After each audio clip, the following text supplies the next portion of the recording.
You build a life that looks impressive from the outside. You hit the milestones. You handle the deadlines. You negotiate the complex details of your career. But sitting in the quiet of your living room, you feel hollow. You feel restless.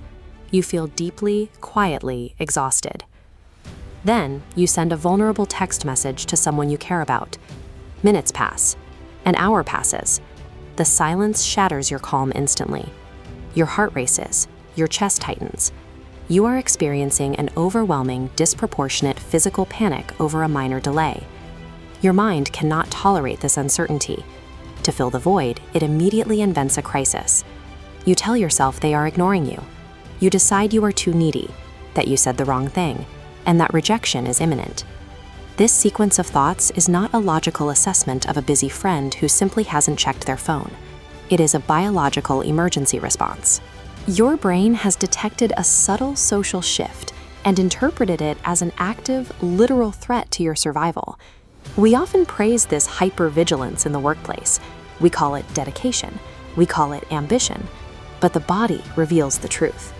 This constant state of anticipating everyone else's needs is simply an exhausted nervous system running a very old, deeply hidden program.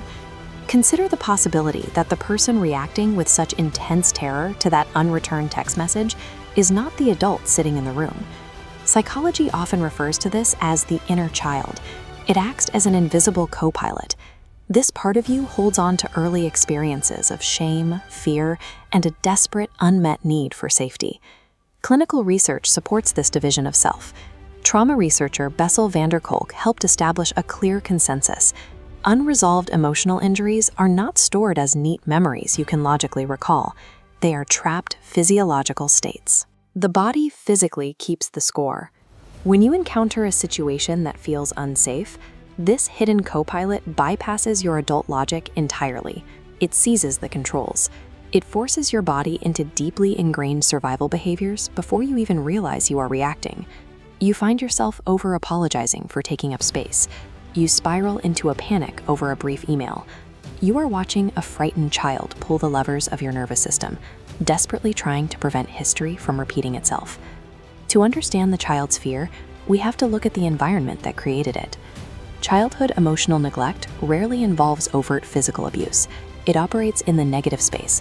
It is defined by what consistently didn't happen. A healthy emotional foundation requires attunement.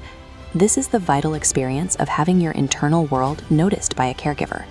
You feel sad, and someone names the sadness. You feel scared, and someone validates the fear.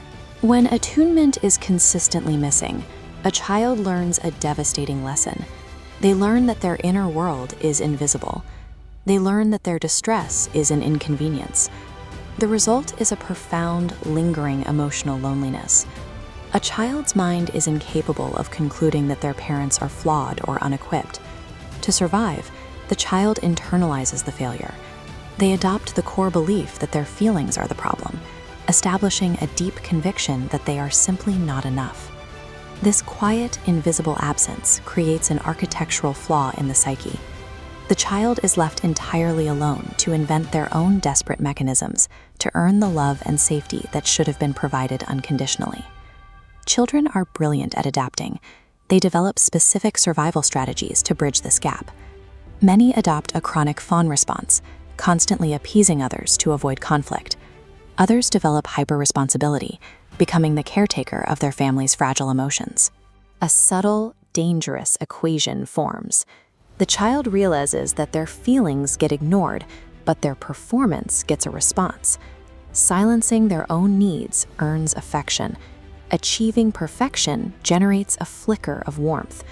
Worth becomes inextricably tied to output. Your developing nervous system pays close attention to what works. It takes these repeated survival behaviors, like suppressing a need to keep the peace, and physically solidifies them into a dominant route in your brain. These pathways do not erase themselves on your 18th birthday. They remain your default operating system. When a modern stressor appears, a demanding boss, a distant partner, an unread message, that identical neural route fires automatically.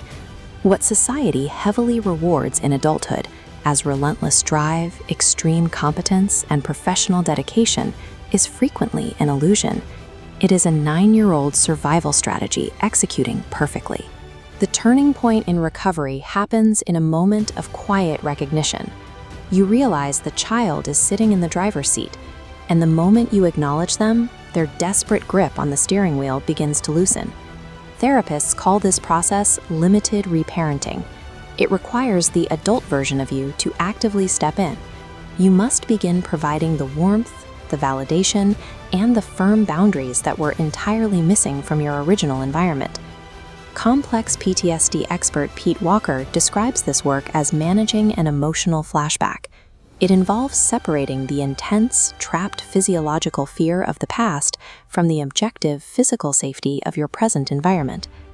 This requires action in the mundane moments. The next time a delayed text triggers a wave of panic, you pause. You observe the alarm bells without judgment.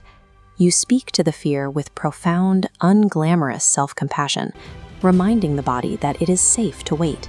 Healing does not require you to eradicate your anxiety. It does not erase the negative space of your past. Healing is finally stepping up, day after day, as the safe, loving adult your inner child has spent their entire life waiting for.